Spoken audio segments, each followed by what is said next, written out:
سوالاتی که انسان را عصبانی می سازه. از حمام بیرون میشی، جان پاک به دور برت است، میپرسن حمام بودی؟ نه جان پاک بشیدیم بروم یک عروسی خبر استم. صبح از خواب بیدار میشی، میپرسن بیدار شدی؟ نه مشکل روحی دارم، در خواب راه میروم. تاریخ انقضای روی تو نماهی را میخوانم، فروشنده میگه تاریخ انقضا را میبینی؟ گفتم نه، میخواستم ببینم تولد ماهی چه وقت است، برش اکواریوم بخرم.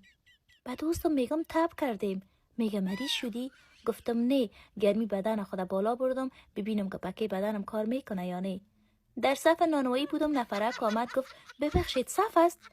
گفتم نه، دیوار دفاعی بستیم، داعش میخواه حمله کنه. زنگ میزنن، از خواب بیدار میشی، جواب میدهی، جانم مقابل میپرسه خواب استی؟ نه عزیزم، کارمند شبکه با شما صحبت میکنه. چرا این رقم سوالا از هم دیگر میکنیم؟